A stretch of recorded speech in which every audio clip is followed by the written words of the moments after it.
What's going on, people? We are Tottenham TV back here for another Tottenham update, a fairly short one for you guys today, starting off with that managerial search. Once again, we've been speaking about Roberto De Zerbi quite a bit over the past week or so, and Matt Law was speaking after the game yesterday, and he says there were already fears within Tottenham over De Zerbi's temperament, and today will only have confirmed theories that he is a loose cannon. You think he's a loose cannon? Well, he was yesterday. Yeah. Even before the game, he was getting into Stellini. He was giving him words. We're not even sure what it's about. Apparently, he refused to say after the game what it was all about. The disrespect. He said Stellini disrespected him, and then it all blew over on the touchline, I'm guessing because of the bad decisions, and he said Spurs were putting pressure on the referee. It was all a very weird situation. Do I think he's a loose cannon?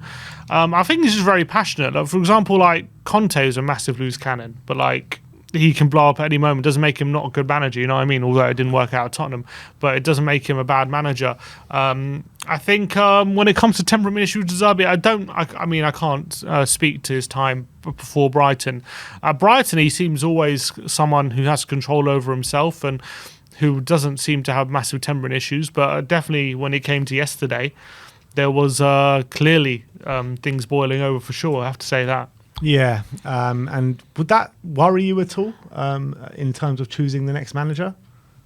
I mean, mate, you'd rather someone who isn't volatile, for sure. So there's definitely got to be question marks, but I wouldn't base it just on one encounter to say that now he's, this guy's too volatile for Tottenham. But for sure, I don't think you want a manager to come in, and we've already had Mourinho and Conte, two managers who are known for being pretty volatile, so I don't think you want another one. So you've got to be wary of it, but you just got to have to do your due diligence, I guess. And clearly they've had that problem, they've had that issue or concern about De Zerbi.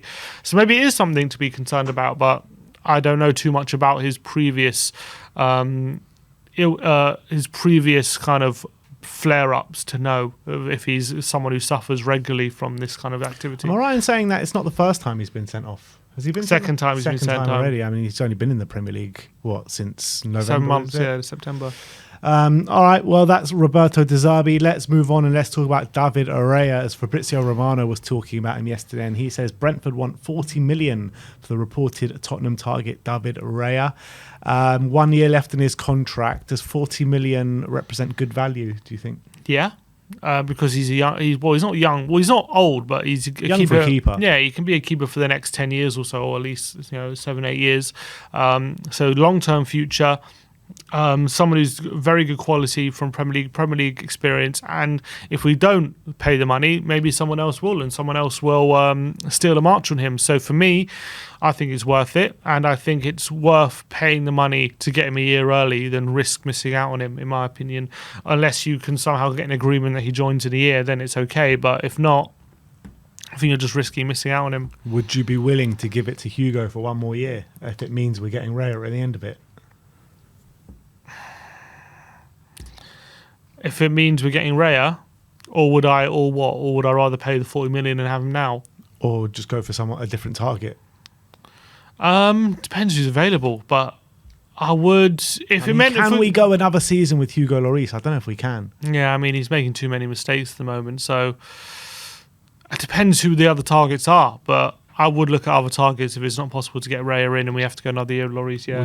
Would you consider maybe having Fraser Forster as our number one for next season? No, I wouldn't, to be honest. As much as he's decent, I wouldn't have him as our number one next season. Yeah, I think for me, just pay the money and get it done. I mean, 40 million is not even such a big price in this day and age for a keeper that could be our number one for so many years. I mean, that's sorted then for at least, like you say, 7-8 years. I think you pay that 40 million and you just move on. And last but not least, let's talk about Harry Kane. The Mirror reporting that Tottenham will still demand in excess of 100 million for Harry Kane, even if the striker indicates he has no interest on signing a new deal. And a couple of records as well. If Harry Kane does score at the Tottenham Hotspur Stadium at the Tottenham Hotspur Stadium, he'll be the first player to score 100 Premier League goals in home and away fixtures. And also, Harry Kane, this is on the value of the player, to show how much he's actually worth to this football club. He has scored a higher percentage of our goals this season than Erling Haaland has of Man City. That's 41% he's scored of our goals this season. That's how much we rely on him, and it's how much he's stepping up for us this season. Even when we struggled, he's maintained those high standards. He could easily end the season 41%. Imagine where we would be without him this season. Mental. That just shows how much he's worth to this club. And he could end this season on 30 goals. Yeah. You know, if he has a good end to the season, he'll have to get 7 in his last 8 games, but he could do it. You never know. You know, Harry Kane's capable of that. He's scoring so regularly at the moment. 100 million. I think you have to if you're Daniel Levy, even if you risk getting nothing for him in a year's time.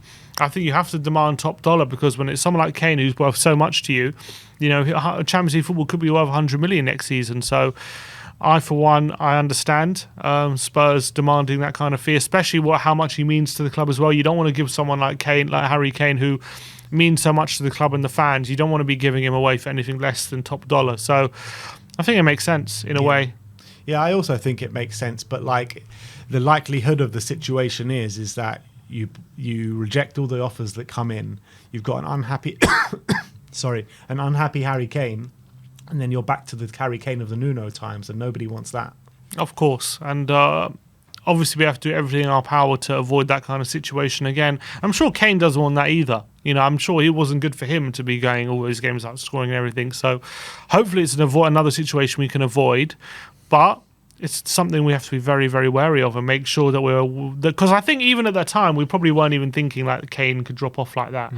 And now we are aware of it. So hopefully we can be proactive about it. Yeah, let's hope so. But I don't even know what being proactive about it even means. Just making sure that you're keeping him as sweet as possible. I don't know. Yeah, that's the thing. Like, how can we? Like, we all know the state of this football club. We all know we're embarking on another long manager search.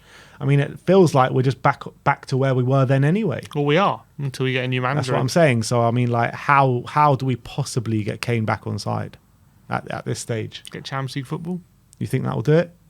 Better than being in the Conference League. Yeah, I know it's better than it, but do you think it brings him back on side? I'm not too sure. It's a step in the right direction. Yeah. All right, we'll speak to you very soon, guys. That is your Tottenham update for today. Let me know in the comment section below if you have any thoughts regarding any of the news stories we've brought to you today. Like, subscribe, and comment. And as always, come on, you Spurs.